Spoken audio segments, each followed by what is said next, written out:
People are going to keep talking, then I'm going to keep talking. My grandfather could talk to me in French Canadian, and I can understand it, but I couldn't speak it. I think the important thing to remember about speaking French is that you must be able to say expensive brands properly. Well, shit. I screwed that all up, didn't I? Can you guys hear me? Check, check, check. And am I in the mic? I totally messed that up. I'm not sure if you guys even saw the 3 intros I just played. That kind of bums me out a little. I'm going to play another one just for that, because I have clipped out some of my own, some of my favorite things over the years, you know.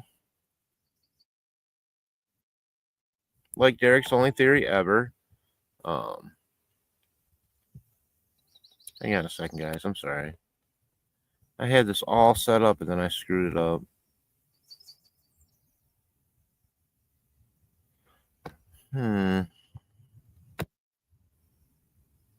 Okay, let's see. Okay, right, Hiawatha. Thank you, by the way. Thank you for saying that. Appreciate it. Well, that's okay.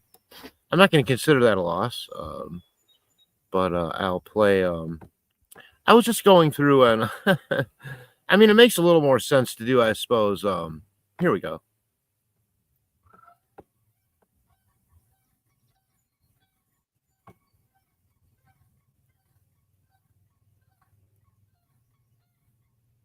I just, I had all these. The narrative in that document, Derek, is so similar in writing style to people that I know from Reddit and people that I know from YouTube. And I know that there are YouTubers and YouTube creators helping the defense on this case. Wow. I mean, I'm floored. When you look at that document as a professional and you look at how it was written and all of the typos and the misspellings that are in that document, I was floored, first of all, by that. And look, I'm not an editor by any sense of the word, and I make my own mistakes. But I mean, proofreading is something you learn in the most standard of educations. I mean,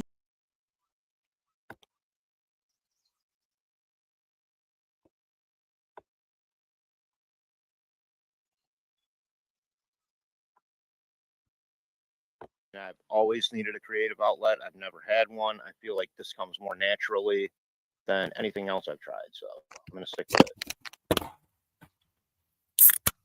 But to YouTube, I do want to say, I don't care about your constant threats of demonetization. Your money isn't part of my community. So go fuck yourself. And what I mean by that is, if I'm interviewing somebody or we're talking about a murder case, I find it highly disrespectful to say to a victim's family or friend that that person was unalived or essayed. If my kid or my loved one was something like that happened to them, if I wasn't able to go on a show without worrying about demonetizing the host because I said my kid was murdered, I'd be highly offended. And I am offended. You too. There you go. There you go. Yeah, I just see Hiawatha, there's a lot of shows, a lot of creators out there now that suddenly are getting on board with not saying words like essay and unalived and all this ridiculous shit to describe somebody's family tragedy. I've been beating that drum for a year. That was my only point. Not that I need to be first at anything, but when you are, sometimes it's important to highlight that. Yeah, well, she's more professional than I am, that's for sure. She'd probably never do a show, out by a fire and shoot guns and splatter ketchup all over the tree, but we all have our place, and I love her. She oh right, holy shnikes! By the way, did you just see that tonight? Because I typed back, or did you see it previous to that? Because I only saw that today. It's starting to rain out here, so oh man, hamburger world here. I'll be cooking burgers on that in a little while, but you got to let it cook down a little bit. I know, and that's not the first time. Did I ever tell you what he said to me the first time that we had an interaction, Hiawatha. I think it might just be me and you in here tonight, and that's fine with me. I don't care. I just wanted to broadcast. I had a shitty day, it just didn't. I wasn't able to work, and as much as that might make some people happy, I was just here. I was just rocking it out so well, for all those days in a row that I really I start getting kind of greedy then at some point, and I just want to keep working. Oh yeah, well, I put up. It's the very first thing he ever said to me, and I just, we got a couple hundred people. I mean, Richard Dolan's pretty famous. He's been on television proper, of course, as you know, since the 90s. And all I said was, I highlighted his name, and I'm like, Richard Dolan, yada yada, honest guy. And I'm like, also, the best looking guy in ufology since J. Allen Hynek died. And all I got back from him was, wow, that's rather embarrassing. I couldn't believe that he took time to read the comments. I was a little flabbergasted, but since then, he's thrown me a few messages. And Richard, if you're watching tonight, which I'm sure you are, I have some disclosure for you. I'm an idiot.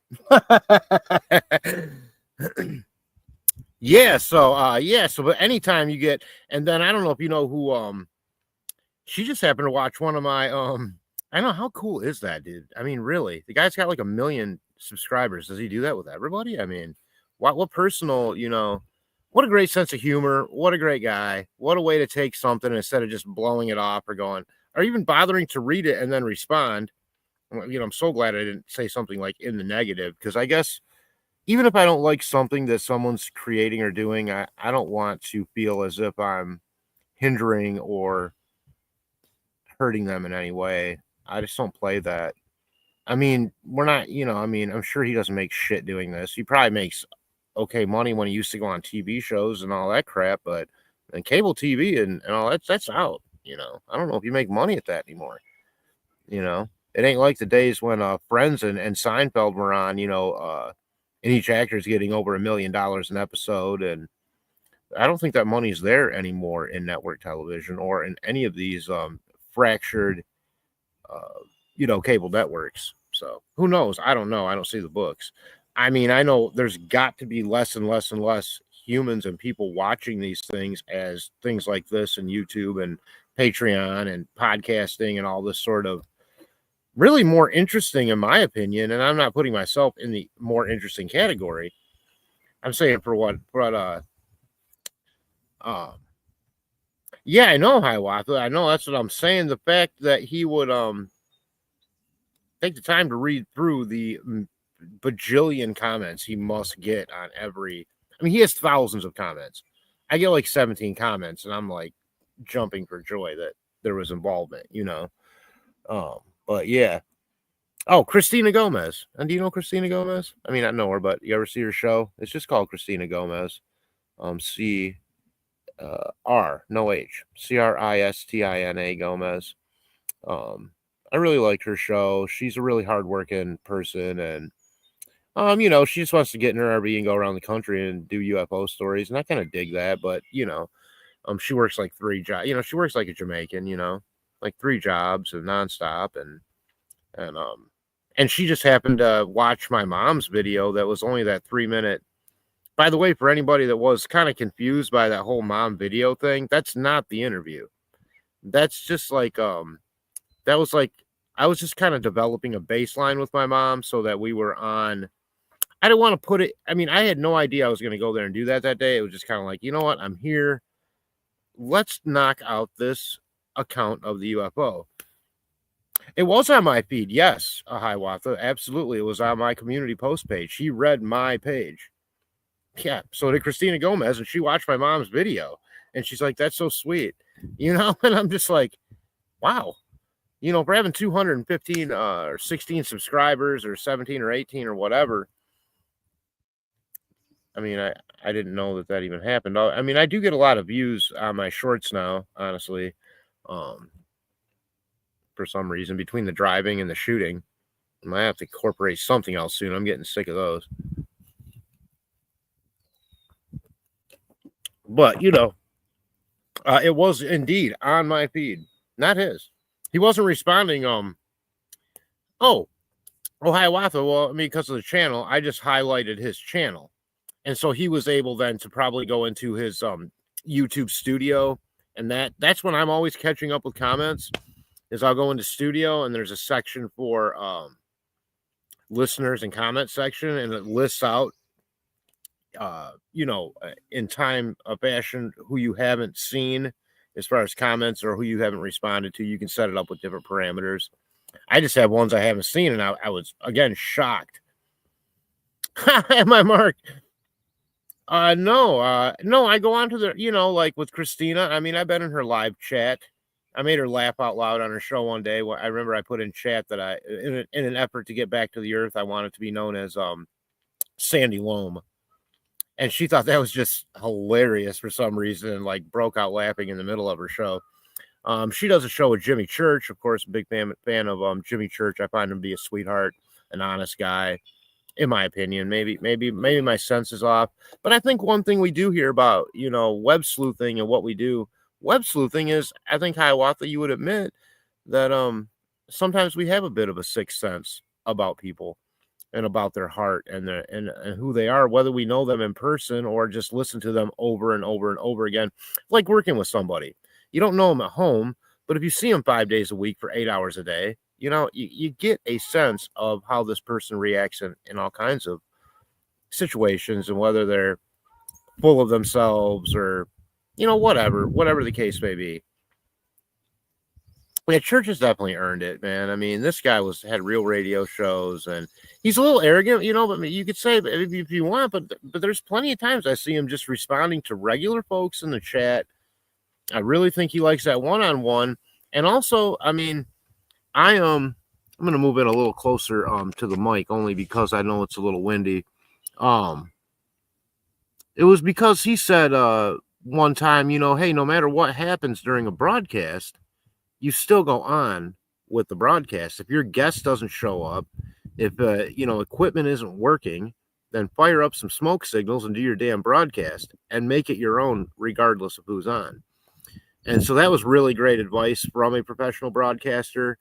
He probably didn't know that anyone was actually listening and taking that seriously, but I do listen to those little kind of inside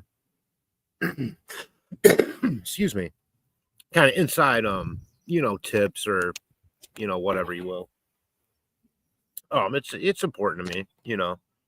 I mean, why not listen to somebody like a Church who's and I mean, how cool would it be to drop a couple grand and go on one of these little mini vacations with him, and I don't know, I think I look forward to doing that kind of stuff, just busting my ass and doing going to different events and stuff without having kids and pets and a lot to worry about. I can hit the road if I can save the money to do so.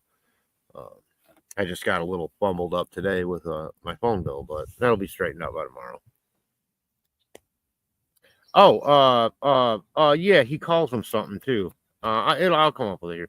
I watch it quite frequently. Fade to black, and fader knots is what he calls fader knots, which is better than what Patrick from Betted calls his betters. I cannot stand Pearl Jam, so to be called a better was like, ugh.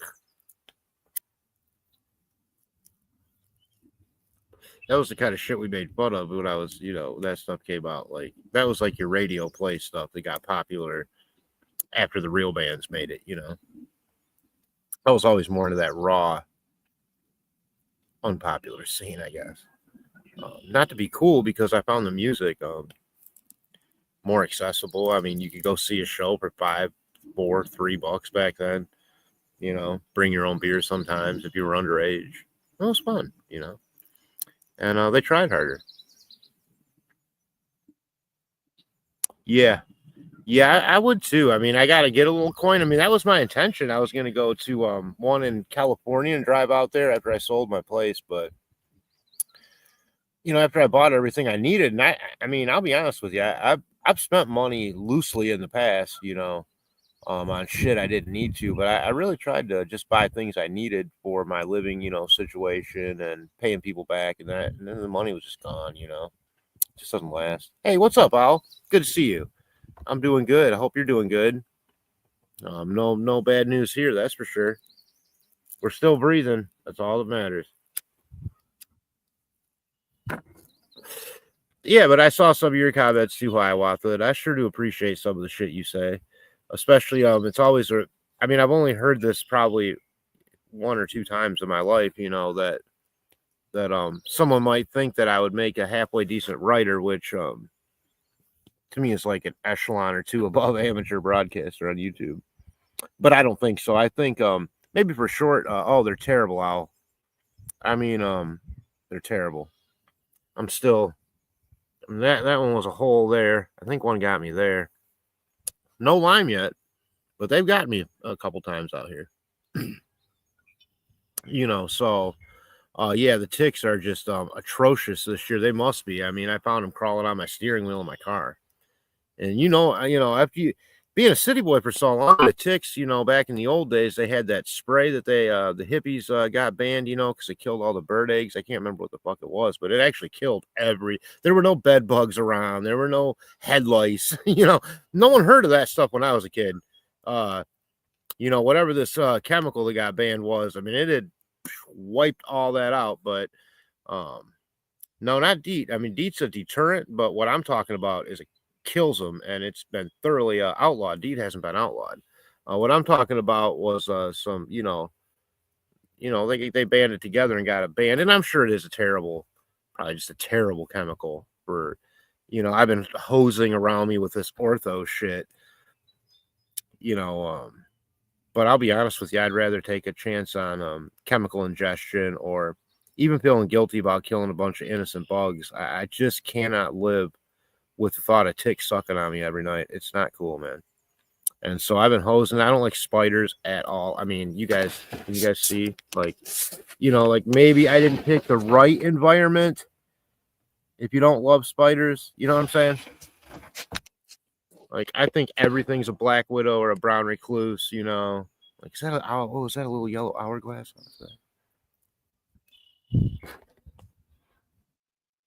Paraquat. Oh yeah, that's not it. That's not what it was called. But I do remember that paraquat. That doesn't sound good, does it? Sounds like that fruit kumquat, and that doesn't sound good either. Oh, George Carlin did a whole routine on that. Yeah, they do. I get sad every time. That's one of these rodents I wouldn't bother shooting. Possums are pretty docile creatures. Not only do they eat their body weight in ticks every season, they are immune to rabies, so you don't have to worry about some possum getting rabies. And then also they don't get in your trash and shit. They're not trash eaters like raccoons. Raccoons have rabies, they get in trash, they spread bugs everywhere. They don't eat ticks, they leave ticks. Okay, raccoons are like big squirrels, trash crap. But possums are worth their weight in gold. They're the only marsupial in America. They have a pouch, they carry their little babies, and then they hook them to their back. And they oftentimes will follow the same routes for their entire lives and years. Yeah, I don't know if spiders eat mosquitoes. I mean, I guess they do, but I mean, that's not a good enough trade-off for me. I'm Hiawatha. I hate spiders. I mean, I guess I hate the fear that they cause me. It's an immediate reaction that I have. Either you got it, you know this too. Either you got it or you don't. I mean, when I was a kid, I wasn't afraid of spiders. We used to catch them, me and my other, little buddies, and we would catch them and keep them and feed some things to them and watch them, sort of devour things. But they send a fear through me that's visceral. It's like I don't know what it does. It like turns my shit to ice on the inside, and I can't even think straight when I see one crawling. I'm not very good with bees either, but I'm a bit better with bees than spiders. You know what you're in store with a bee. If it gets on you, it's going to sting you. It's going to hurt for a little while. The spiders are such a mystery. I don't know enough varieties. I don't know what it's going to do. And the way they crawl around and creep around. They just yeah. Yeah, well, yeah, they're out a lot at night. I see a lot of them hit. I've never hit one yet. I'm sure I probably accidentally will. I try to avoid that with any animal. like that. I feel terrible if that does happen. We're invading their nature really with our, gas guzzling, chugging ton machines that run up and down, these black ribbons of road that have been painted onto their land space, and they're just trying to do what there naturally comes to them, in their environment, and unfortunately we hit them all the time. And so I try to give them a break, yeah, but I'm not going to cause another accident. I mean, I've hit a couple deer head on purpose, because that's how you have to hit deer. There's no use tapping one. That's why you carry full coverage, comprehensive,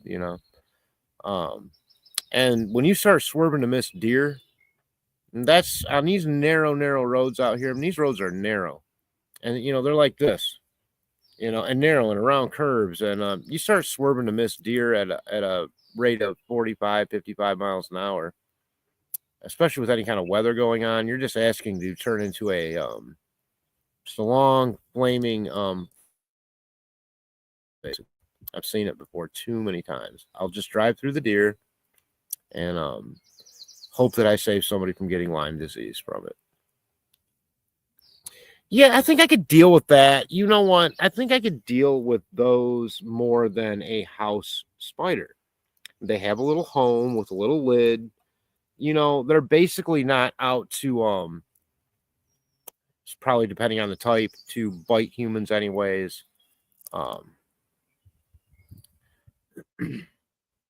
Yeah, I've seen that. And in fact, I think in one of my classes, like in elementary school, we had a tarantula. Pretty sure. So again, something sort of like that, it's not as freaky to me. I mean, I'd prefer, if I come over for coffee or tea, that you're not whipping this thing out and throwing it on me and being, jokey with it. So I don't know if my heart can handle shit like that, But yeah, I mean, I guess they must have some kind of lifespan. 10 years, good Lord. I mean, I've had dogs, for over 10 years, but never thought I'd have a spider for over 10 years. Now my niece had a little guinea pig for about 8 or 10 years. And finally bit it, But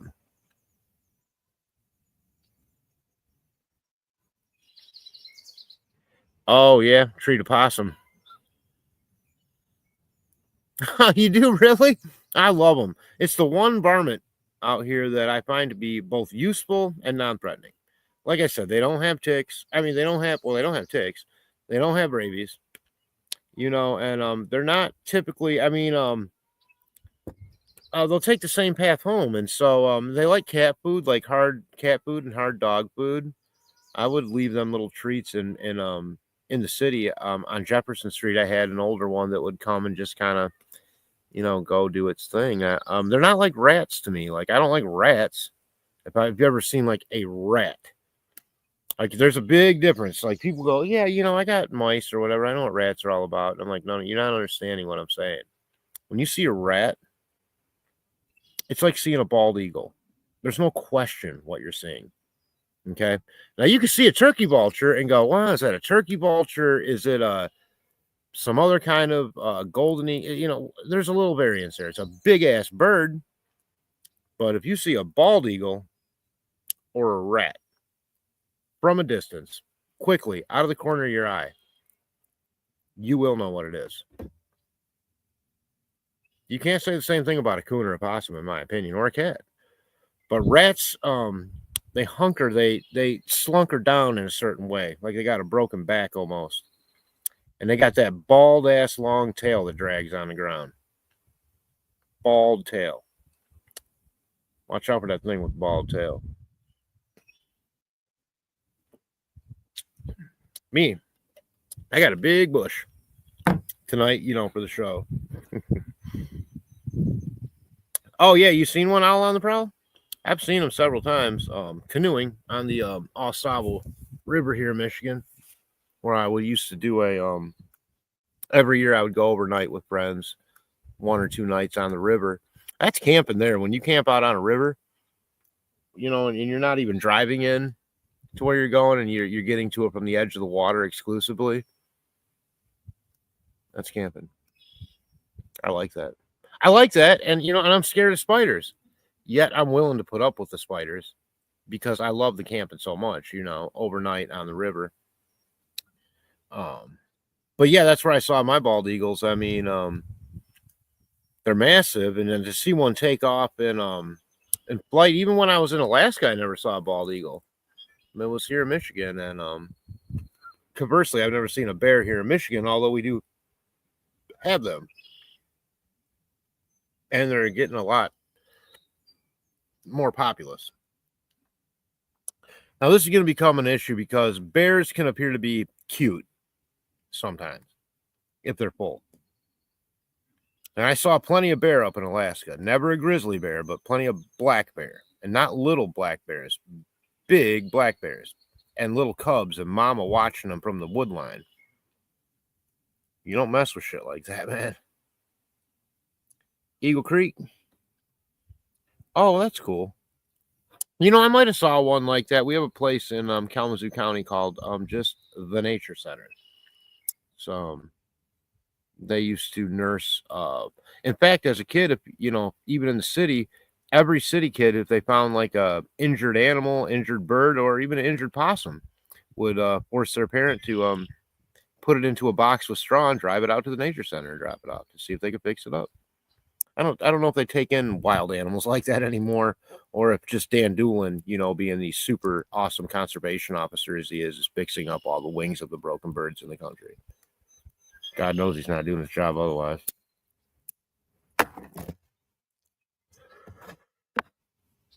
Owl. Yeah. I've never seen a snow owl. No, I would love that. I love owls. But I'm a little nervous of them after the UFO sightings. As there is a correlation between owl sightings and UFOs. And everyone made fun of me when, right after the one that I had, the sighting I had, I went out metal detecting to my friend's house where it's a defunct granary. I gotta shave that up a little bit. And he has his own indoor orbs that I have showed some people on this channel. Hi, Watha, you might be one of them. I haven't released them publicly because they're his personal videos, but they're very clear in 4K high definition orb action going on. Anyways, I was out there metal detecting after my sighting, and it's way out in the country, of course, on what's known as the Calhaven Trail, which used to be called the Fruit Belt Line from Kalamazoo to South Haven. South Haven being a port city on Lake Michigan where the Kalamazoo River empties out. The Kalamazoo River was never deep enough for any kind of serious transport of any kind of materials from our town to the lake. And the St. Joseph River, I think, is the one that had to be used predominantly. We had a very shallow, sandy river, so they would use these flat bottom kind of barge boats to get some things back and forth.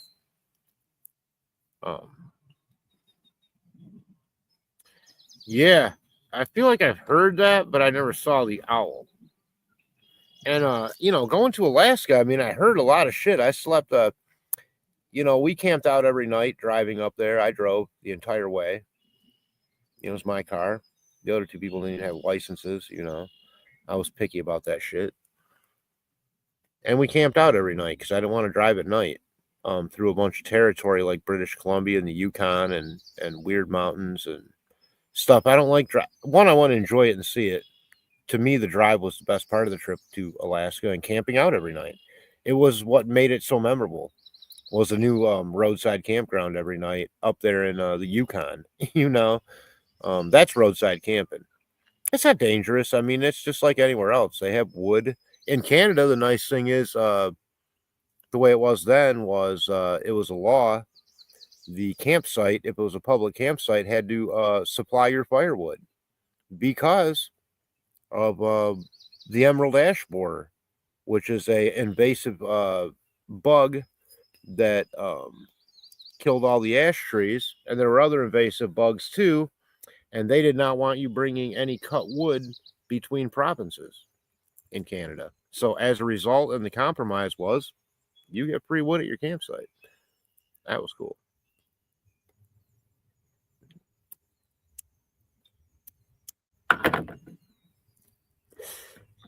Yeah, it was cool, Hiawatha. I mean, I just went up there and delivered pizzas for a few months, pizza guy. I mean, but the drive was cool. And Anchorage was okay. There were some okay parts, like Fifth Avenue was pretty fun. Now they had a whole museum there about, that huge, enormous earthquake was 9.1 or 2 on the Richter scale in the 50s, I think. I mean, to go to that museum that happened right around Anchorage, and to see the road displacement in some 30 feet in some places, was just amazing. The destruction, and had there been any kind of populace there, it would have easily been the deadliest earthquake in the history of modern man. I mean, it was amazing. You should look up that Alaska earthquake sometime. It happened in the 50s, I think, and they have a whole downtown museum dedicated to it with these long pictures that hang from the ceiling. They're skinny and long, kind of cool. Each depicting a different scene from that earthquake day. Ironically, I still never saw the ocean. I was working too much. I didn't have any deliveries, to the ocean. I guess it's over there somewhere by Anchorage. Had a lot of deliveries to Elmendorf Air Force Base and Port Richardson, which were separate at the time. Now they're joined. It's called, Joint Base Elmendorf Richardson, I think. I don't know which one of the two they use, but I know both of them. I know one scaled. Yeah, probably. I mean, they want it back. I mean, man, Alaska is full of so many doggone resources. You name it, it's there. Along with a lot of anomalous things, if you believe any of this black pyramid in the ground shit, Hiawatha. I was gonna have a whole new format for the show tonight, and not a new format, but I was gonna go through all the my community post comments from the last week, but I just don't feel like doing it. I'm outside now, and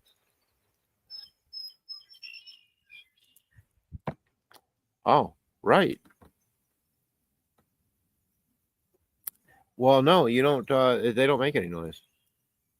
Mm-hmm. We talking UFOs or owls? Oh, probably owls. Owls are like a fly very silent. You know what was sad? Owl on the prowl, and I guess you probably do like owls. It's in your name. Um, your screen name. I was in New Mexico for a time at my aunt's place in a town called Bernalillo, and she worked for the state of New Mexico.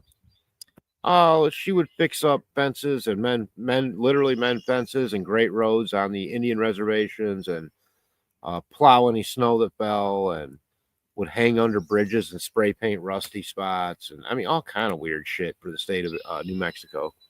My aunt was a real crazy revolutionary. And every day, 5 o'clock, I'd be wait. The place she worked was 5 minutes away from where she lived, and government job. No matter where they were at or what they were doing, you knew she'd be home at 5:05, and I'd be waiting out there by the fence, and she'd say, "Let's go get beer." She drank every night, a lot of beer. In fact, now she didn't have she didn't like the big bush. My Aunt Terry, she passed. She liked them small, but she had the smaller cans. These big ones, they're cheap, and you got to make the dollar stretch. She was a hell of a lot of fun though, and she was one of those ladies that I mean, she was attractive, spunky, thin. She used to have a hot air balloon. Used to date like crazy. Well, not crazy, but she always was in love for a couple Indian dudes down there with like real Indian dudes, like long black hair, like tall, handsome Indians, But they didn't love her back, so she just stayed single, and just would drink every night. And she made her own way. She worked for the state and had her own retirement. She didn't need no man to take care of her. I don't know where that story was going. Oh, other than she told me about the owls. And what happens oftentimes, like coming from Santa Fe down the mountain to Albuquerque or Bernalillo area. yeah, that's damn Hiawatha. Shit, we must have went to the same college town. A lot of cars, because what will happen, she said, is the headlights from the car will illuminate the road, of course, and then the insects dive in on that illumination, and the in on the insects, and you will see some redneck in a truck going too fast with owls stuck in his grill.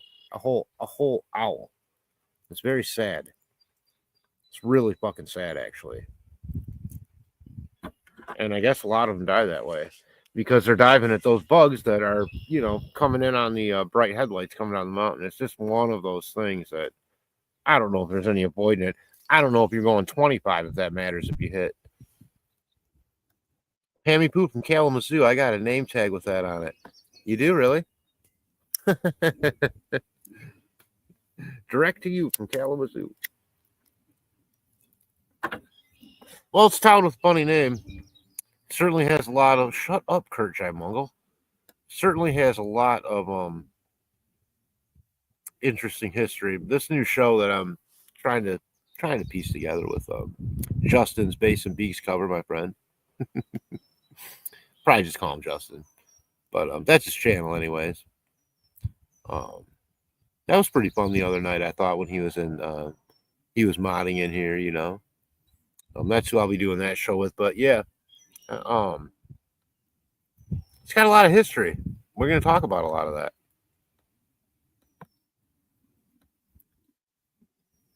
You did, really?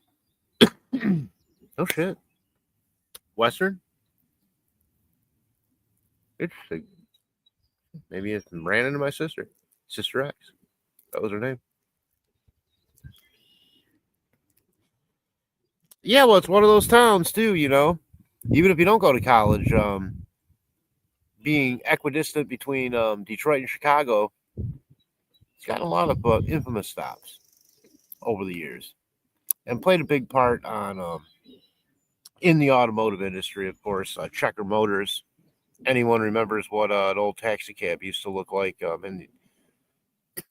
in the 80s and previous? Those were all made in Kalamazoo at Checker Motor Company. Gibson guitar, Kalamazoo stoves. So many classic. Oh, took your pre-preps for nursing, huh?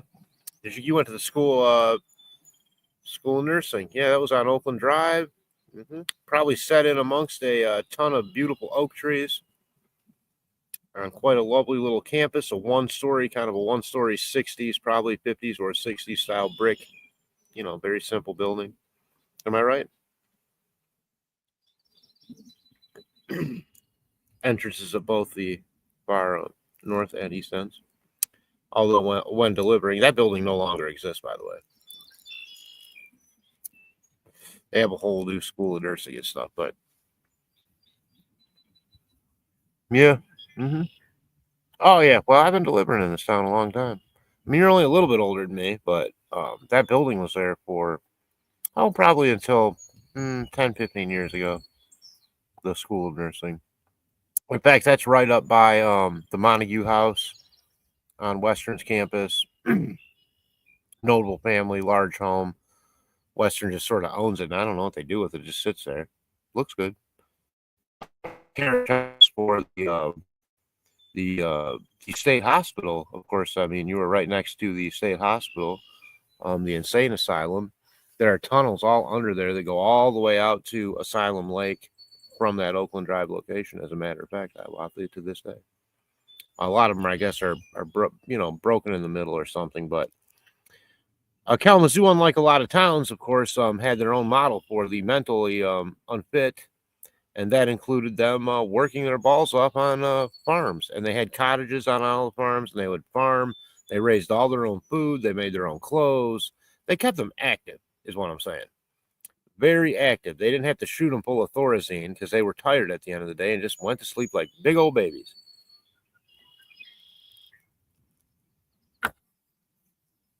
But in the 1950s, they stopped all that and said, oh, that's a waste of money. I don't know how.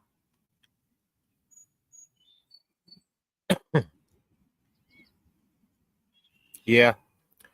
Yeah, well, you know what?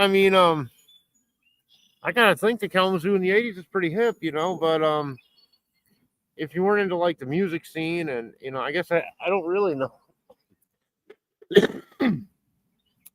But it's not a real big town, but I feel like for the size of the town, with the diversity amongst the colleges, Western being obviously the most notable, Kalamazoo College and KVCC.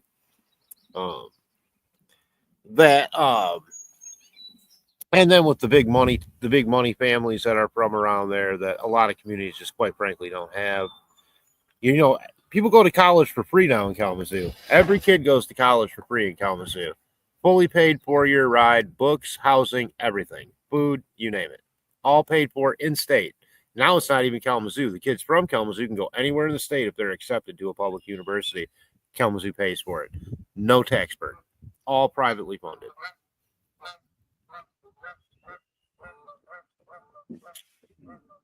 Called the Foundation for Excellence. I've never been to New England. I would love to go to New England. Love to go to New England, which I thought was its own state. Till about 10 years ago, I realized it was more of a region.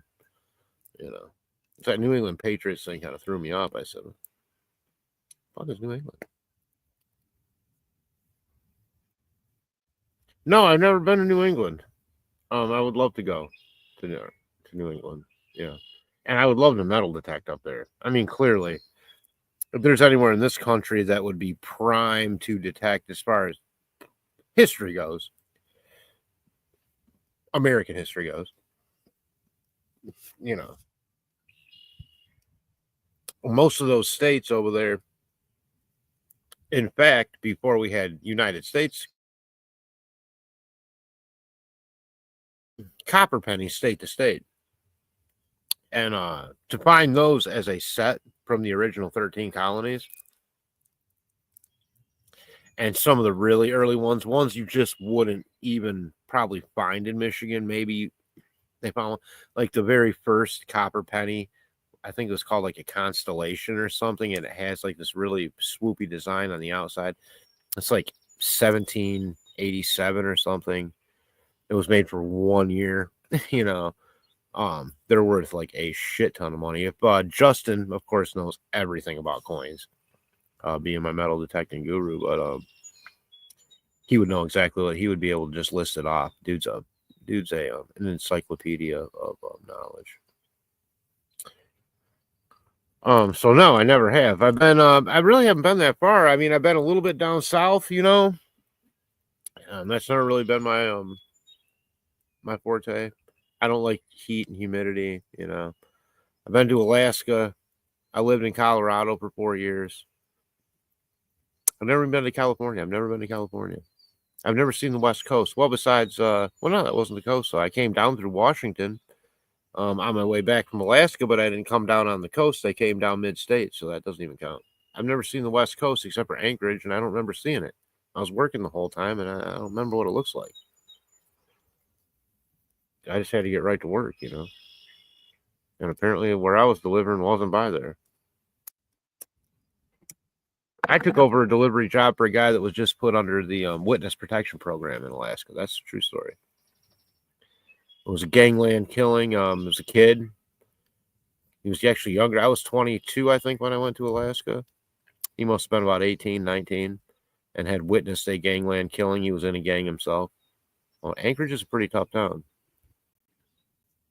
And they were putting him into federal witness protection for the trial. And I took his job over. Hope he's all right.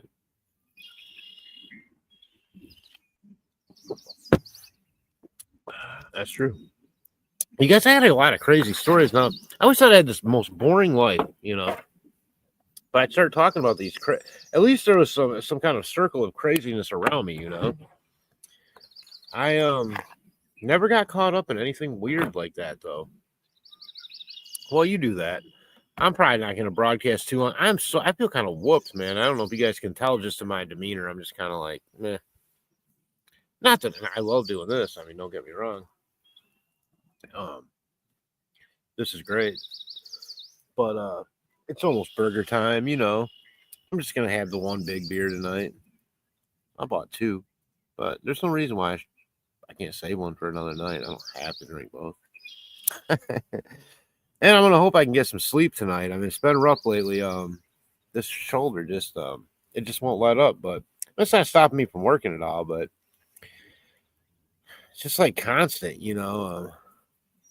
Yeah, it sure is. I don't know if you're in my area. I think you're at least in this region around here somewhere. I don't know what state you're in, but it's finally nice out. Yeah.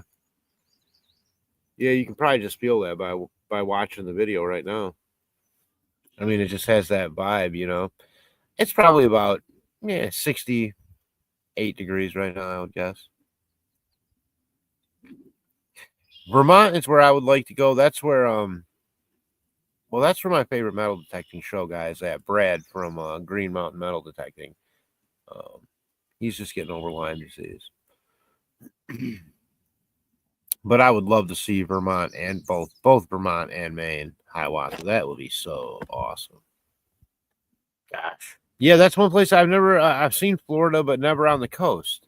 I got flown to Central Florida for a Papa John's meeting at that dump Orlando, which is basically a fucking swamp with a bunch of smelly bars. I hated it. I wouldn't go back there. But I never got to see Miami. I'm sure I'd love that. Oh, yeah. No, I never have been. No, the only place out east I've ever been, honestly, is Washington, D.C. It was a memorable trip. I saw Ronald Reagan. He drove by in a car. I know it was him. They blocked off all four corners. He was in a big limo. It wasn't like he was in a Yugo. But I was on a tourist bus at the time, and the tourist guy made whoa, this only happens a few times a year. The president's driving by, and sure enough, they did. They stopped traffic in all directions right on the main road there, and one of them was that Pennsylvania road or whatever. Best bars are in Texas. Well, we have a Texas township right here in Kalamazoo County. Well, not here in Kalamazoo County, but one county over, Kalamazoo County. I don't like rough bars. I went to bars out in New Mexico. My aunt took me to. I'm talking, they used to be, it was a chicken coop, and the next week it was a bar. And it still had a dirt floor and smelled like chicken shit. And these people were rough, let me tell you. And then you had the Sheriff's Posse, another dirt floor bar. They didn't have like a selection. They had like a big round metal, tub with ice and beer. And they're like, that's what we got. And that's how much it is. You want whiskey? You want whiskey with that? You get a choice. It was, like, what was it? Wild Turkey 101. Of course, I did have that whiskey. Well, the place filled up, and this was a rough crowd, the Sheriff's Posse. And to be in a Sheriff's Posse, the whole deal is it's like a private club, but to be in it, you have to, well, you can be a guest of someone, but you have to, besides pay your dues, you got to own a horse and or like some part of that, so that if there's a state of national emergency, typically due to flooding, because out in New Mexico, you get, an inch or two of rain in one localized area, like what happened to us in Colorado, it turns into a torrent of raging water. You wouldn't believe it. Anyone's ever seen a Western state flood happen before their eyes, it just, it starts to grow and multiply right in front of your eyes. It's amazing.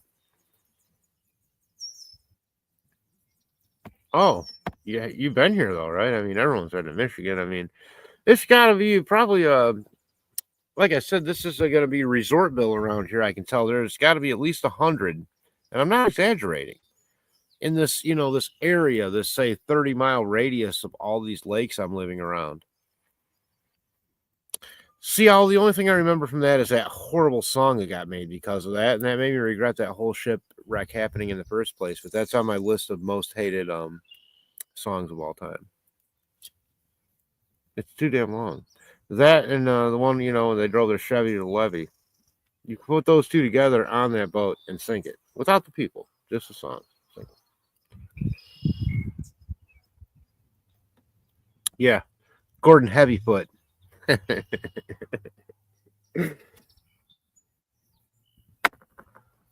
You guys, I am also a wealth of rock and roll knowledge. You would be shocked if you just threw shit out there and asked me. And we got to do a trivia show or come up with something one of these nights. Really? Was it murder? Was it a conspiracy? What was on board that ship? Were they transporting UFO material? Or what was it? What was it? Was there... Now I want to know. Why would you research something about a ship sinking? Was there something to it? Yeah. I mean, was it sunk on purpose? What's going on here, Al? I want to know. Oh, the Canadians, they did it, really? No, come on. But I mean, is it just because it... I mean, it did kill... Did it kill a lot of... How many people were on board? Was anyone rescued? I mean, is it basically just because of the song that it's memorable? A lot of ships have sunk around these Great Lakes over the last couple hundred years, I mean, speaking of which, the most famous ship that's ever sunk in the Great Lakes, you might think is the Edmund Fitzgerald, but in my opinion, it's not. The most famous ship that sunk and that was recently found in the last 5 years? 13? Look, I don't want to discount one single life. It's got to be the song. And the fact that the Edmund Fitzgerald was an enormous fucking ship, right? It was like a large ship or something, right? Like hauling all kind of shit. And it's a sad story and it's folksy, You think it was a sea monster? I'm sorry. 13. 13's not much now. Even deadlier than the Titanic was I was just watching a ship that had harbored there was this company, I think in Chicago, that was going to take all of its employees, thousands of employees, by boat to this company picnic. And one of the boats capsized right when it was tied to the dock. Hundreds of people died. It was amazingly terrible. 3-hour tour, yeah, that's all it was supposed to be. Always a 3-hour tour, and then you got the professor playing grab ass with Marianne. They got scrubbed from the show. Next thing you know, they're just and the rest. They're on Gilligan's Isle. They probably had like an illegitimate kid or something. I just remember the episode where the Japanese guy refused to say and believe that World War II was over. That's my favorite. I would watch that one over and over if I could. Well, you do know that Bob Denver, though, used to throw these wild LSD parties, and he had gorillas, and he would basically turn them loose on the ladies who were menstruating that month, and the gorillas would like really hassle him, and it was this thing he used. It was very controlling. I guess Bob Denver was kind of a dick. That's these wild LSD Gilligan's Island parties. Mrs. Owl used to whip her boobs out, I guess. That's true. That's a true story from what I heard. Well, that professor, he was definitely a handsome devil. I mean, way better than Mr. Howell or the, Skipper, Skipper was just a boss, so everyone was trying to, probably just kind of fake it with him, but the professor had that, sort of je ne sais quoi, quality to him. He was smarter than everyone and tall and thin and handsome. I mean, I definitely think he was making coitus with both Marianne and Ginger. I do believe that.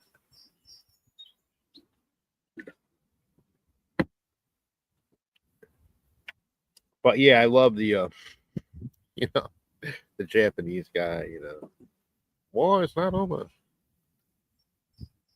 He had his little submarine, remember, in the lagoon. That's good stuff. He was a pretty good actor, maybe he played also oh shit. Oh man. Some podunk ass dude from a small town. Yeah, Mr. Howell was a cartoon actor.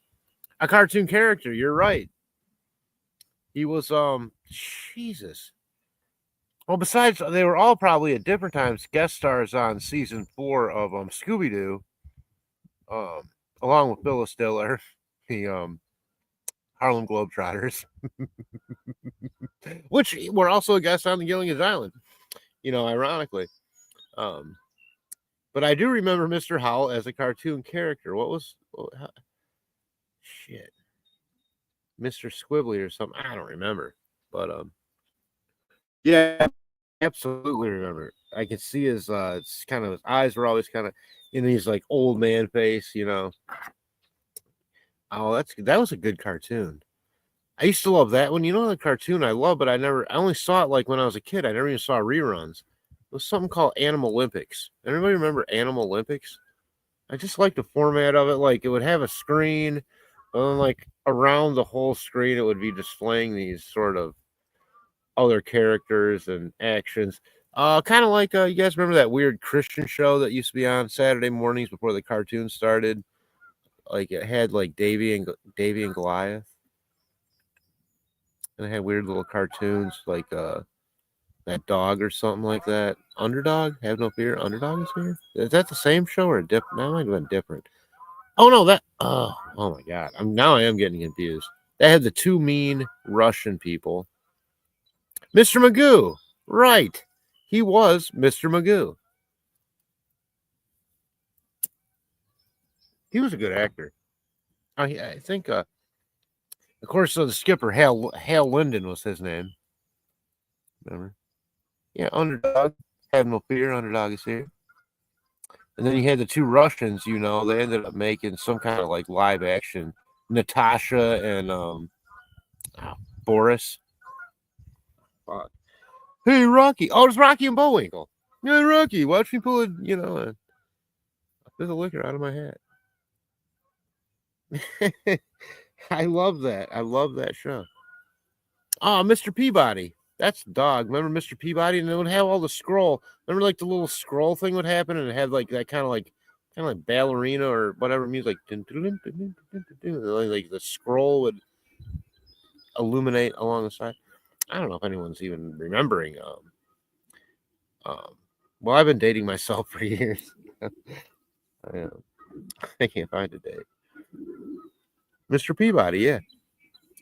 Yeah, he traveled. Was he the one? I think he traveled in the time machine.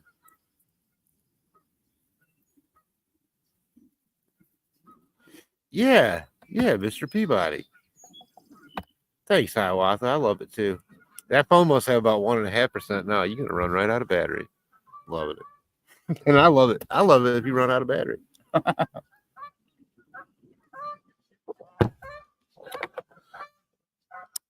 I almost just kind of feel like we're hanging out. I don't really feel like like I wouldn't. I don't know. I don't know what you call this. So like 12 people watch it or 3 people. I mean, it's just like friends hanging out at this point, isn't it? I mean, do we? I feel like it's pretentious to call it a broadcast. Honestly, I kind of like it. It's kind of like a Zoom meeting for our community or something. I don't need shares and likes. I just need this once in a while. I'm just a bill on Capitol Hill. Yeah, I loved all that stuff. Saturday. They had a name too. Doggone it. Schoolhouse Rock. Schoolhouse Rock. And then I had the song that counted in fives: 5, 10, 15, 20, 25, 30, 35, 40. I was good at that one. Like I had that shit down at, shit. By the time I was 14 or 15, I could count by 5 way up to like 40 or 50. Yep. And oh yeah. And then they had the one Schoolhouse Rock. And then they used to show you how to make snacks, remember? On Schoolhouse Rock, they would freeze it's a wagon wheel, and they'd get like crackers and cheese and put like a toothpick in it. I don't know. I plugged. I should. If I'm gonna read it, I'll put it up. I plugged in. It's a pain in the ass, so I'm watching you on TV. Oh, awesome. Oh, that's nice. But not many, right? Well, that's probably the way it's gonna be. That's how it is in real life too. I mean, Oh yeah, for sure. I mean, they all were. You ever, Owl, you ever see a show on HBO back in the day? I mean, let's go back about 25 to 30 years called Mr. Show with Bob and David, Bob Odenkirk and Dave Cross. Oh God, it was good. It was good when it was good. You know, one of these shows where if it missed, it fucking missed. Like, what are you talking about? But if it hit, man, it was just belly laughing good, you know. And I remember they had you know, I mean, they did a couple where they made a lot of drug references to these old, what was that show where they were clearly, you know, Puff the Magic Dragon, you know, H&R Pup and stuff or whatever it's called, you know, all those things. You know, those people were on LSD as they were actually creating these things, apparently. Oh yeah, you should go back and watch. You should go back and check out just there's tons of it on YouTube. Brilliant stuff. In my opinion. They kind of ran it like well, everyone said. I never watched it, but I don't know if you ever watched any of the English.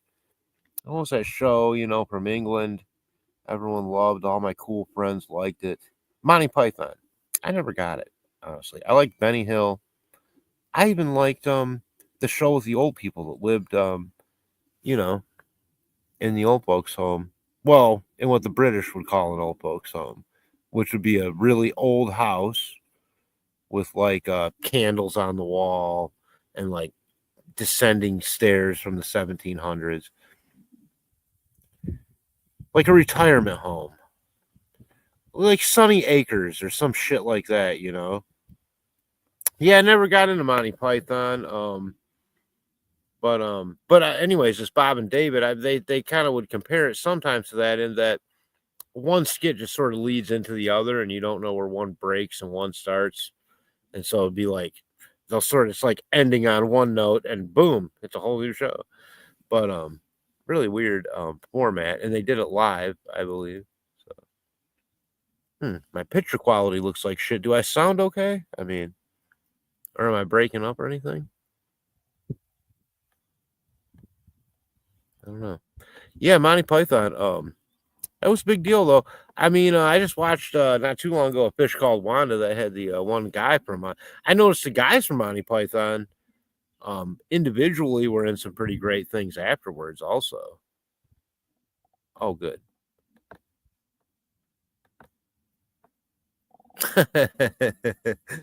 Well, it's funny just when you put it up like that. So, you know, I get it. Like, I feel like though, I just need to like smoke a doobie with friends when I'm watching that, or like have someone that already knows it kind of guide me in, you know.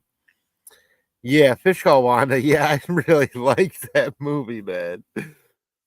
I mean, look, you know, I don't even go that way, but isn't that Jamie Lee Curtis is so sexy, man? I mean, she is fucking hot. Excuse me for saying it like that, but she is just a wonderful actress too, and brilliant.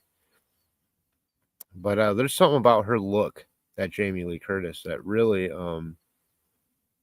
I find very attractive.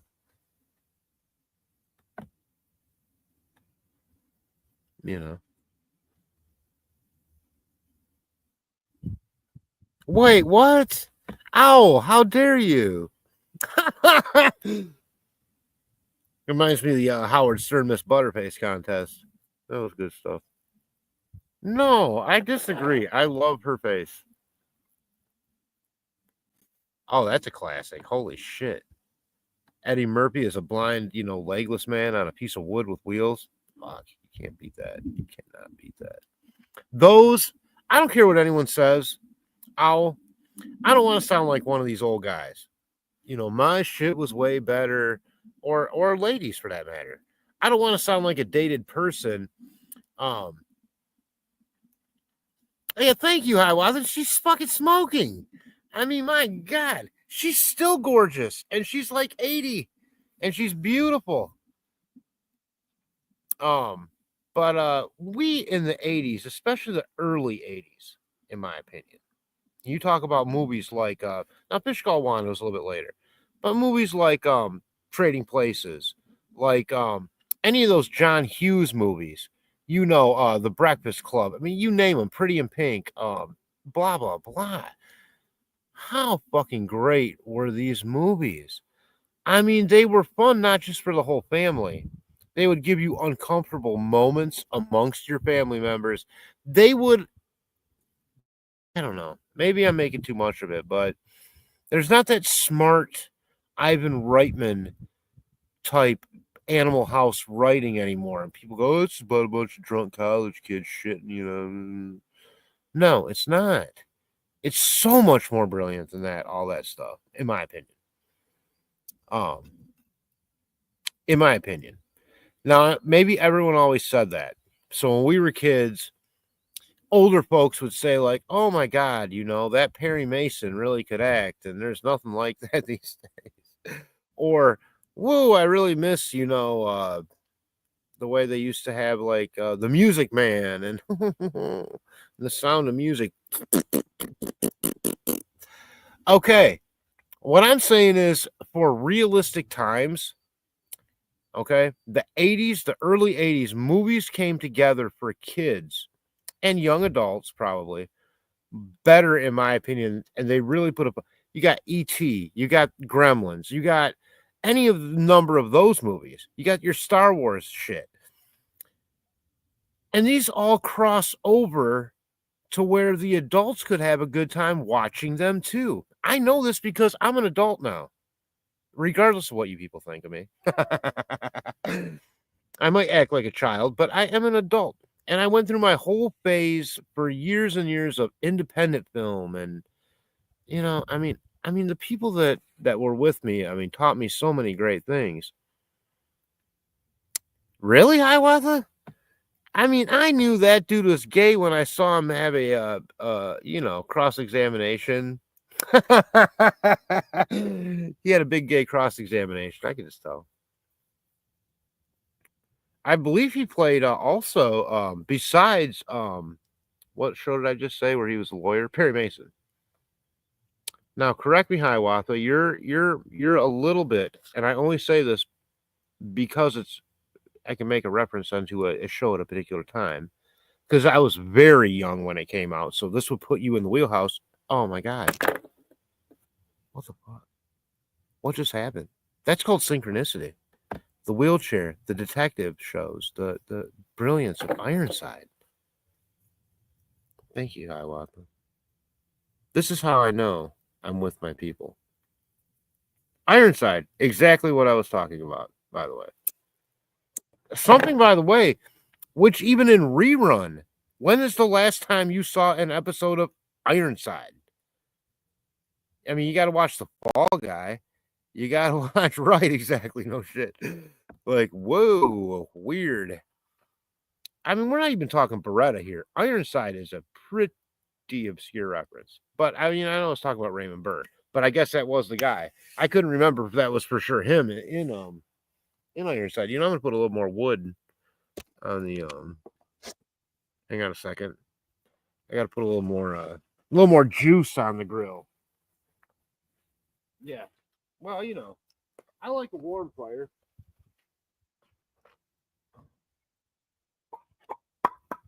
I did a pretty good deal on the wood. It's a pretty big batch for $10. Not bad. Takes a long time. Oh, it takes a long time to grow a tree.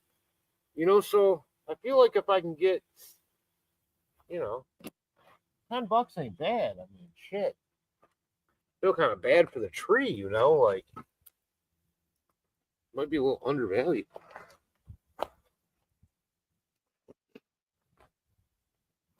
Oh my God. Sorry about that, you guys. I didn't mean to bash you. I almost knocked my beer off the counter. There we go.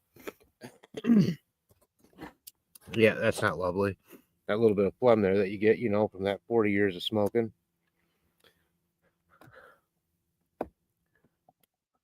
I gotta see what's going on here. It ain't no Perry Mason. I watch that twice a day. See, I never did like it. I liked some lawyering shows, but I never got into Perry Mason. No, when I was a kid, though, my favorite shows, I was raised too at a time when a lot of these half-hour sitcoms were, those late 70s, Good Times and Facts of Life. You take the good, you take the bad, you take, then yeah, the Facts of Life. You know what I mean? Those girls all grow up to be crackheads. I'm just kidding. Except Natalie. Natalie always annoyed me, I don't know what it was. Of course, I love Little House on the Prairie. I still do. My favorite episode was sometimes on Little House on the Prairie, like once a year for the Christmas episode, they would retell the stories and they would make a whole episode out of all the previous episodes, and they would harken back to a dream state of what had happened just the previous year. Clearly, as a kid, I liked it. I didn't know that that was a cheap way to make an episode without having to make new content.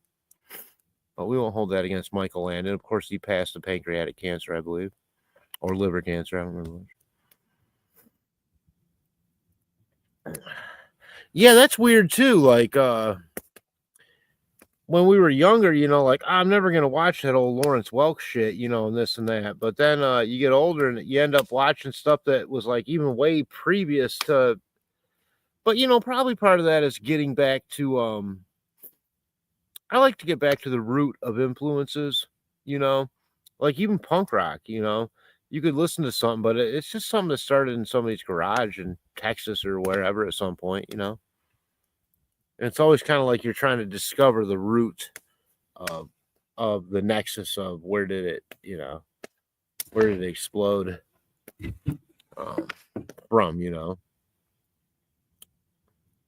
guys can hear that fire crackling. If you guys happen to see that I am on fire at any point, please put that up in the chat, maybe with in capitals, like, hey dude, you're a ponytail smoking.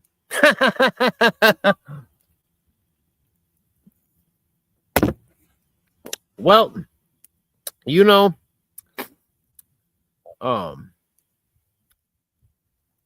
not too exciting tonight. I know, I don't know what we expect out of this sometimes. And some folks, you take some guy like Sleuth Intuition, and the guy works full time, has like, 17 kids and 12 pets, and still manages to make like 2 new episodes. It's just so prolific, mixing in video, and it's like, oh my God, how do some people get all this shit done, I never felt weird paying that membership. I was a loyal sleuth for a couple years, and I never felt taken advantage of, because he never let me down in terms of the amount that he put out or the involvement that he had with his crew. I miss that crew, by the way. I really do. But that's another story for another time. So, overall, what's the moral here? Some days are rougher than others, and it all works out okay. That's all you can say. And yes, Hiawatha, I am waiting for my experience. Not waiting, I'm expecting some kind of experience out here. I'm by myself every night in the middle of fucking nowhere. And you guys can see that clearly. I'm not lying. I haven't seen one orb. Go figure. Saw them all in the city. Then again, I'm not asking for any of that interference in my life either.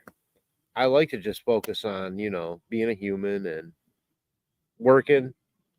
I want to challenge myself. Today was a bit of a monkey wrench, but my phone will be back on tomorrow. Sister X took care of me. Of course. She always does. But I'll pay her back. I always do. Which is why she continues to help me out when I need it. I just don't have a lot in backup. I wish things were different. I wish, to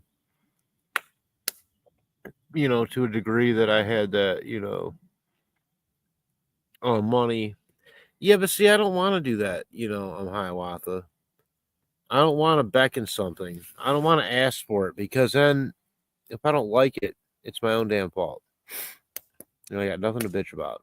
But if I don't ask for it and I don't like it, then I can bitch about it. Yeah. Thanks, Owl, man. I don't know if it was a great show or not, but thanks for being here with me. I mean, if you're ever in, I don't know what the hell you do, but you can go drive around somewhere all night. That's for damn sure. And Dave, you have a good night. You be safe out there. If you're ever in Calvin Township, Michigan, you hit me up. You stop by for some coffee. We'll bullshit a little bit by the fire, and smoke a doobie or something. If you can do that, maybe you can't. Who knows? You might get drug tested wherever you work. I don't know. But yeah, have a good night, Dave. Certainly be safe out there. That's the most important thing. And continue doing what you do too, Owl. I mean, you got your overnight kind of little, thing you do. I don't catch it often. I'm usually sleeping now, but I have caught it and I like it. So just keep doing what you do, man. Don't be a stranger, whatever you do.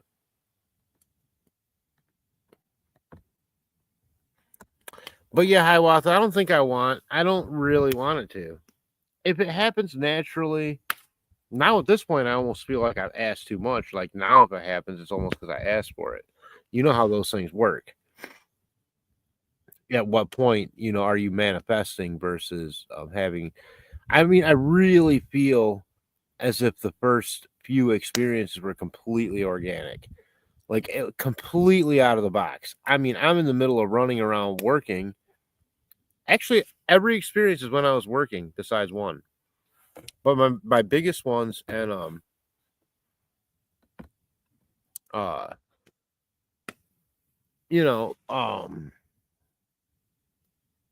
yeah, I just don't want to. Well, what if you ask for something and you get it? Now, these orb things, regardless of what anyone says, one thing that everyone's agreeing on is the orbs are actually anomalous. They're actually anomalous. Doesn't mean the government still doesn't know what they are. I'm on a theory now. I'm not even convinced now. These things might even be ours. I'm going to go that far. I'm not going to be one of these guys that refuses to look at all sides. I've heard a few things lately about what the orbs could be. But I'm not ready to go off on that tangent yet. Because the one thing that is anomalous about the orbs, like you said, Hiawatha, is that they can be conjured. They can be conjured. I don't like that. I don't trust it. I don't want to conjure anything. I don't trust Stephen fucking Greer to tell me to start shining laser beams up in the sky to call in some shit from another world or interdimensionally or satanic. I don't need it, man. Ma'am, you know what I'm saying. Sorry. That's just how I talk. I know you're not a man. I'm just saying, I don't need that action. And I believe that's possible. Now, a couple years ago, I would have said, you, ma'am, or sir, whoever you are, not us, whoever I would, you're crazy. You need some pills or something from the nice Pfizer we got here in Kalamazoo. Because none of that shit exists. I've always believed my mom's UFO story, by the way. And that something might exist from another planet. But we're going beyond, to me, almost what that means. I don't believe necessarily this shit's interplanetary. Okay? Neither does Jacques Vallée. It could be more interdimensional, something in our space, whatever that means. And I don't think my human brain, as much as I can say the word interdimensional, knows what that means. Or can even figure it out. You'd have to experience it, But I've been hearing a lot about these mantis creatures with the triangular, tridactyl type heads. These are different than your short alien grays.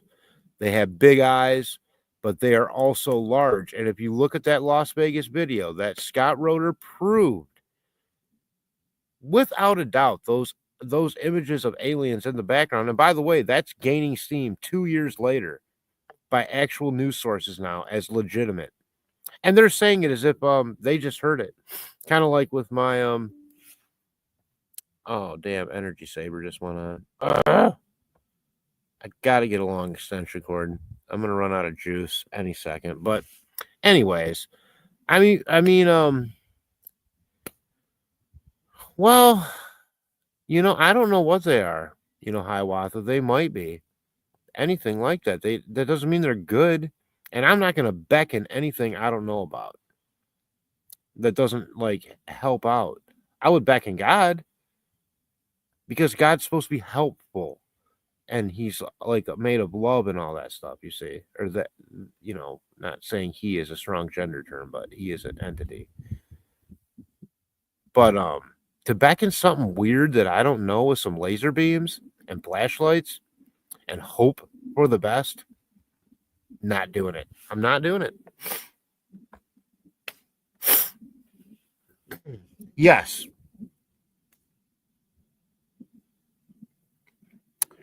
Well, she wrote American Cosmic, but she also is a religious study. Dr. Diana Pasulka, who I think you're referring to, is a religious study. She's a professor at North Carolina as a religion expert. She actually has access to the Vatican, but she became an active Catholic after that. Yeah. Dr. Diana Pasulka. Yeah. Mm-hmm. Excellent interviews. I'm getting a little sick of the same crowd, though, sort of twisting together, creating a narrative that all this shit's going on, but nothing ever seems to come out. I'm starting to think it could be a psyop. Yeah. No, I know who you're talking about. She did an excellent interview with that handsome fella, Shawn Michaels. She's done excellent interviews, I think, with, if not Julian Doherty, Julian, oh God, he's fucking hot too. Julian, whatever his name is. I put that up there once. I'm like, this dude. Oh, wait, I put that on his page. I'm like, damn, Julian, you look good today. He's like, I know what you're saying. It's so funny. See, these guys handle it so well. That's why I love somebody with a decent sense of humor, like Dolan. He's so serious on all these shows, and then we get this reaction from him. And I know it was basic, hey, thanks for saying so. But that first reaction I got from him, he said, that's rather embarrassing. That made me laugh so hard. Interesting. Gosh, I love your outlook on this whole topic, by the way. Yeah, I have a feeling it could be that or future humans, whatever that kind of means, I do think that we already know about time travel. Enough I've heard enough professors like Gary Nolan say that, well, if you know about anti-gravity and you have that mastered, then you have time travel mastered.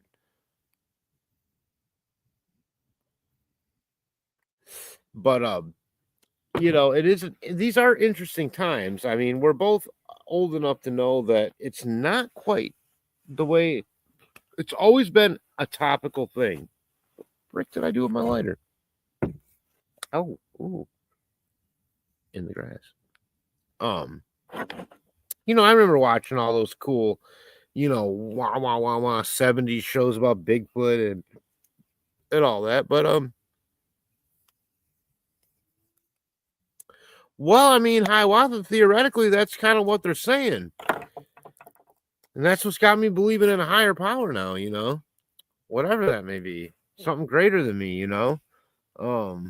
because, apparently this soul of ours is a special thing and we're supposed to guard it, like it's special. And I'm going to do that. I hope. I'm not going to ever compromise. Like I would never even say in my own head, I would trade my blank for this. Because to me, you're asking for something bad to happen. And I don't want to make a mistake with something that could be so fundamental to eternal happiness as compromising my soul. Even though I'm not a big believer. I must be some kind of believer because I'm not willing to make that move. I'm scared to make that move. And you know what? I'm not going to do it. They would have to unwillingly take my soul from me. They would have to beat it out of me somehow. And I don't think they're allowed to do that. You have to give it to them willingly. And since I'm never going to do that, I think I'll be okay. I'm not scared of dying anymore. I'm not. Because we're just going to go on anyways. Maybe I won't remember this life, but I know. Isn't that crazy? You know, I mean, think about science class. Even our origins, it's all coming out. I mean, just scientifically speaking, things that are now scientifically accepted, like Gobekli Tepe and Jimmy Church, and you know, Kirhan Tepe and all these other places, and Darren Kuyu. It's like, oh, I mean, science is willing to say, oh, they're 13,000 years old and this and that. When we were kids, you know, oh, there's only 6,000 years of history, and that is it, man. Now it's 13,000 years of history. And in 40 years, it'll be 26,000 years of history. My point is, they have no idea. They're stabbing at it, and it's the establishment, much like the religious establishment. There is a scientific dogma that exists amongst the silent college that likes to keep the status quo the same. It's good for economics, and that seems to be something both sides are into. Yeah, I'm not scared of dying anymore. I used to be scared of dying. I think that's a pretty natural human feeling, especially as a younger person. You're having all this fun, and then all of a sudden you see one of your contemporaries gets whooped in a car accident, or it blows their own brains out, or some terrible shit like that, or even worse, is taken out by some psychotic fuck.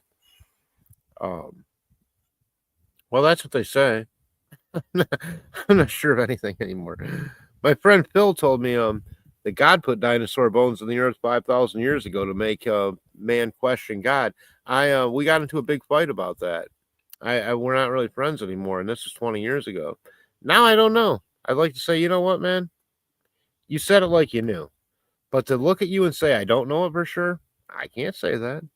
I can't say anything for sure anymore after having my own experiences. And that's kind of how everyone is.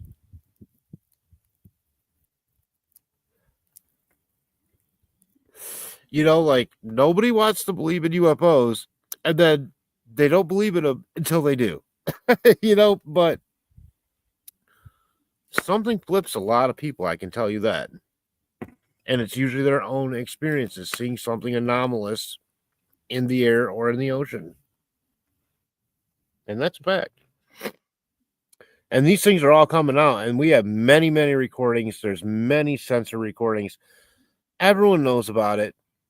Yeah, I'm not real familiar with it, but I know about it. I know that they're part of the UFO Legacy program, Hiawatha, and things like the Collins Elite and other exclusive clubs that spring out of college springboards a lot of times, and go through the military industrial, well, not even industrial, but the military complex. Am I right? Am I on point a little bit with this, Hiawatha? Do I at least sound like I know what I'm talking about? I am familiar.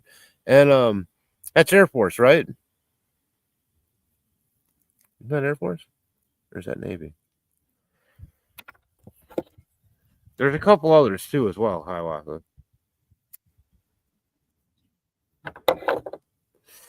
And you know, they basically kind of put the demonic spin on this stuff a long time ago. I'm not gonna just settle for that. Although, I mean, I'm not disagreeing with what you said, like calling in some weird orbs and shit couldn't be demonic. Because if you look at that Skinwalker Ranch and everyone who says these things are all full of love and everything, but how many opportunities have they had to stop disasters? Maybe they have. They didn't stop us dropping nuclear bombs.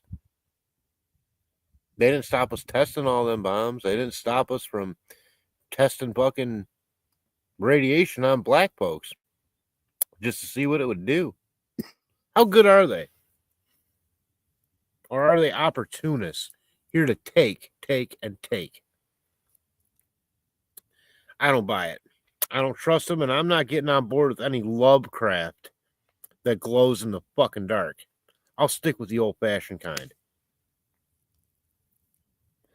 Doesn't mean I want to be enemies, But don't think I'm not aware. There are actually things up in this sky that do not make sense, and we do not know what they are.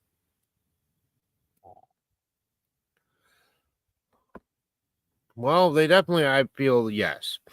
I feel that like there's enough narrative going on that basically says we have been engineered at some point by creatures from another dimension, planet, time, who knows what.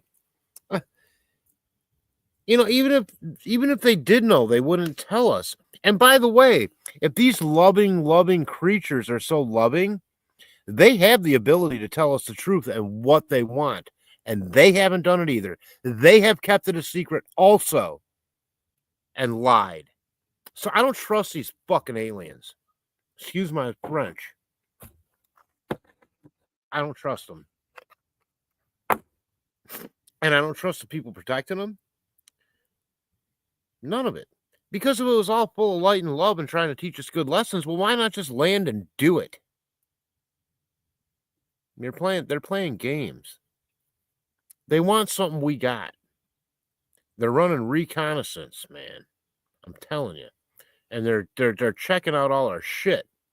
And they want something we got. They want our souls. Because they don't have them anymore. They gave them away over time, apparently. And they don't enjoy life like a human does. They don't feel love and vulnerability and pain and suffering and laughter and all this mix of emotions that's faster than the speed of light could ever be. And they don't get to feel it. And I think they're jealous of that. Yeah. Well, there you go. There you go. If it was as simple, Hiawatha, as we're not alone in the universe, I think we would have known that sometime back. I have got to believe that something else is going on. And when you talk about the level of cover-up, the work amongst certain factions of these, whatever they are, with certain factions of our humankind, I think the only ones sitting around that are going to be the victims of all this are us, the ignorant, because no one told us what's really fucking going on. You know, the Bledsoes. Well, I think like anyone, they have the ability to beckon these things. When I first heard that story, I found it just wow. I think it was Danny Jones that I first heard Chris Bledsoe tell that story on, and I had never heard of him before. And I mean, I rewatched that 3-hour interview like 3 times in a row. It blew. I was crying. I was like, it was emotional. Are they separate though, Hiawatha? Or are they one and the same? If they both want our souls, aren't they both just the devil anyways? Or both, you know what I mean? It's like, I'm not giving it up. Here's the one thing. They want it that bad. There must be a reason to want it. Even though maybe not all humans catch on to why that is, I'm not going to compromise that. I'm not going to do it. There's not one drug or piece of ass on this planet that could make me compromise my soul. You say you could play rock and roll better than, AC/DC all with one finger. You'd be the most popular guy in the world, getting paid and getting laid. No, not me. Because I want to know that, especially knowing that. Why the hell would I do it now knowing that we have a soul? That would be stupid. Good Lord. I'm going to keep my soul. Whatever it takes. Whatever it takes.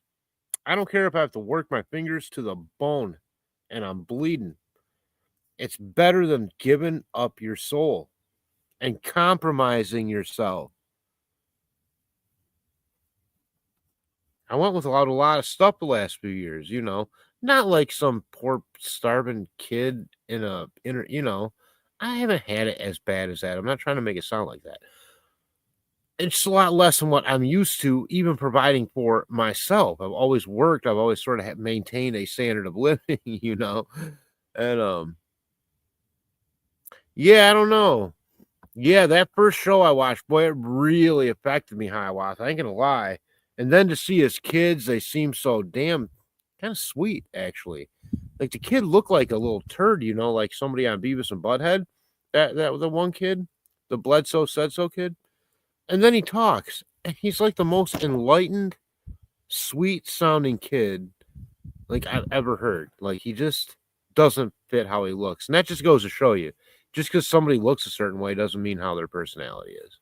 And that should be a good lesson for me and for me. That should be a good lesson. You know, he just looked like one of those kind of redneck kids from North Carolina who would probably be riding around on an ATV being a jerk. Turns out he's this like super sensitive, you know, vulnerable, self-aware kid who's had all these experiences. And I do find that to be real. Yeah, I do find these things to be real. And is it hard to stop beckoning something once you meet it once and you realize you can do that? Does it become addictive in its own way? I'm afraid of that. I don't want that. I don't want these things thinking that I need them. To be honest with you, they're not paying my bills. You know, if they want to pitch in on some rent money, I'll listen, but you still are not getting my soul. I'm taking that to the grave with me or wherever.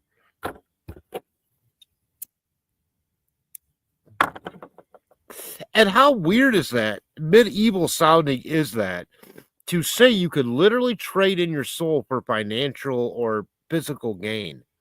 That's something they made movies and wrote all these ancient books about and shit. But that sounds real now.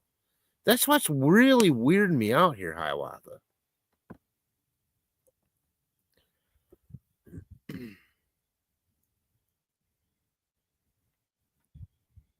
Yeah. Well, I don't know what mine were. I didn't get healed and I didn't get hurt, in my opinion. And I didn't have no missing time because there were other witnesses and like they went their way and I went mine and it was over. And we didn't have some weird missing time thing that I know of. Plus, I noted the time at the beginning and the end of the experience was only about 5 minutes. And I recorded it the whole time. So I didn't have a lot of the experience that a lot of people have. I ain't never seen no lady. Man, I see some lady. I'm not going to bullshit you. I don't know if I can even live through something like that. Like seeing like a thing like that. You know, like I really don't want that. No matter how spiritual or not it is, I don't need to be imparted wisdom on my basic human life unwillingly. Okay, I'm sorry that we got ourselves into this fucking mess. But, you know, don't lay it off on 1% of the population to fix it. Either come down and land, you assholes, and say what you want, or just shut up and go away, is what I got to say about these things.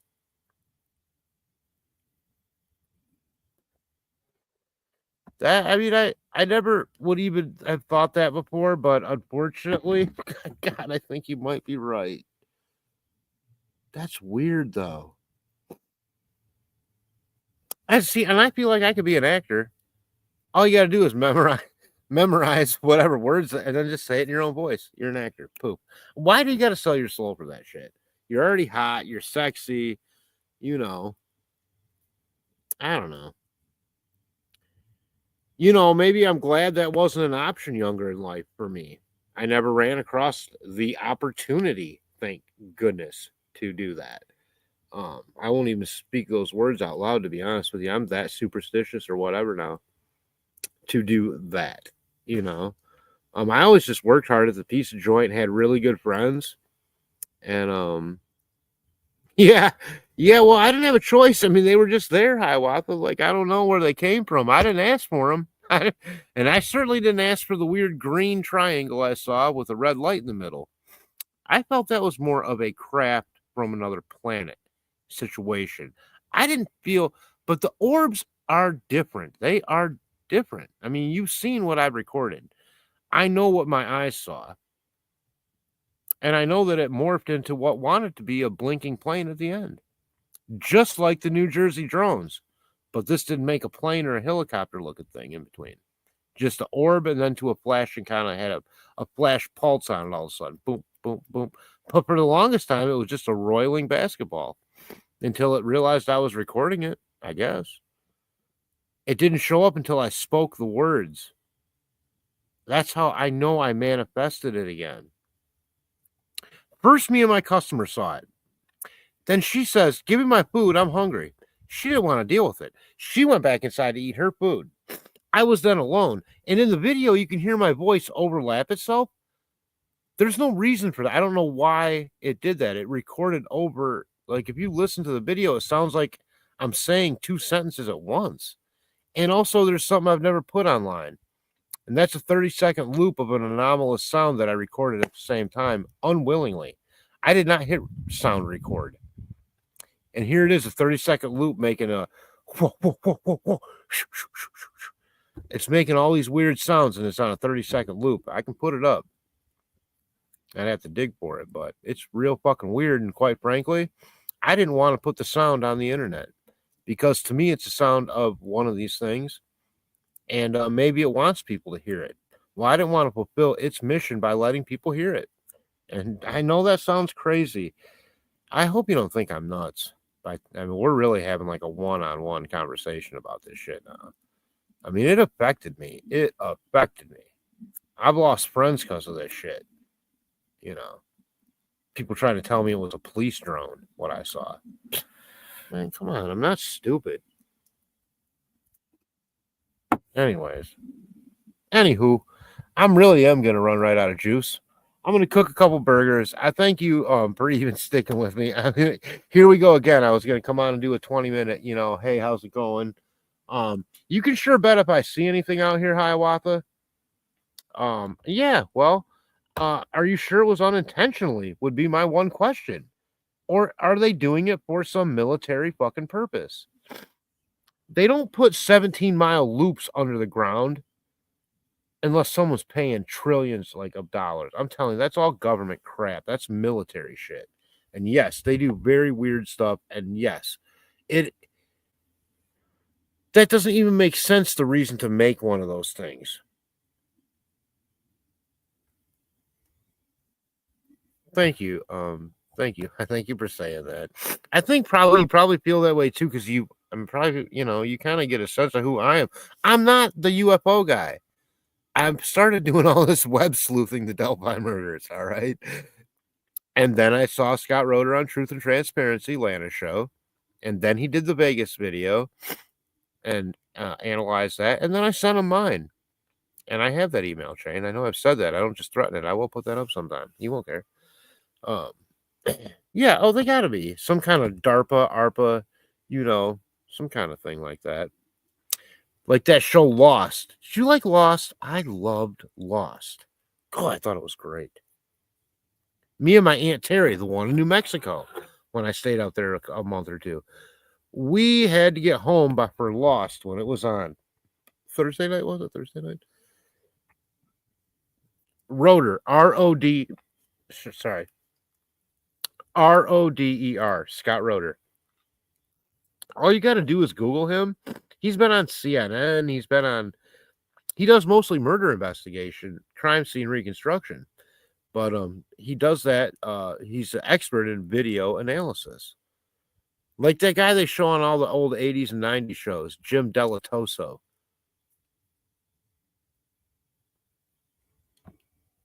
Wow, that's the first time I ever heard you cuss. I didn't even know you cussed. Well, you should go back and rewatch it. It's not, to me, it's not like scary or anything. It's just really kind of weird and kind of like, I think it's a really cool show. I really dug it, man. Lost.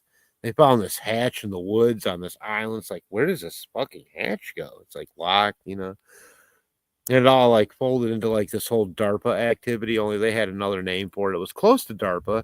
I didn't even know there was a thing like DARPA until Lost. Really? I had no idea. That's great. Good. I don't feel so bad saying it, cussing and stuff then, because, some people, they don't like it too much. I try not to.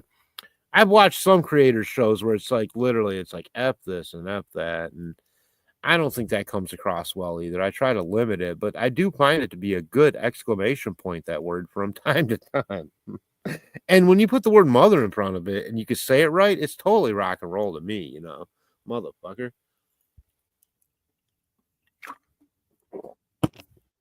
Well, it's time to cook a couple burgers and go to bed. What do you think? I'll leave it on. I'm going to leave it on, though. I'm going to leave it on. I'm assuming, well, it's during the week. You probably have some, I don't know, maybe you're retired. Jeez, I don't know.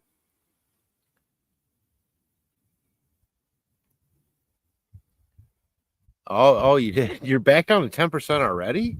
Holy crap. Man, I tell you what, for all this technology and what they charge, those batteries don't last all that long. You know, it's not so great. Uh-oh, Fade to Black's coming on. Jimmy Chooch. I call him Jimmy Chooch, you know. He's such a dork, but I love the guy. I mean, I bet you he's really a super great guy. He seems a little rich. You know, he lives in Palmdale, California, or whatever that is out there, where the base is at. But who cares? I mean, I don't care if someone's rich or not. I don't hold that against anyone. You know, as long as they don't hold it against me for being poor, you know. And I'm not even poor. I just got to work more. I got screwed over tonight, but I'll be back at it tomorrow. I've been really digging out lately. I felt really good.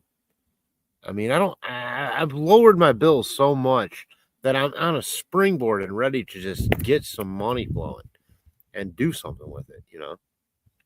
Oh, good. All right. You do that. Yeah, I mean, yeah, 6 years. Wow. Nice. Good. Mushroom Swiss. That sounds good. Yeah, I'm going to have just a basic burger on a little bit of French loaf and add a little bit of cheese on there.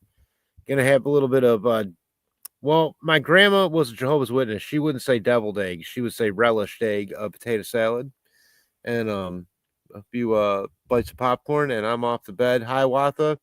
It is always a pleasure to have you on the show and have you in the chat and be able to talk to you at all, and everyone for that matter. Thanks for being here, even if it was 3 people. I don't care. Thank you guys, and enjoy what you got. I'm going to try to do the same thing. I'm going to try to lead with example, and we'll see you soon. By the way, take care, you guys. Good night.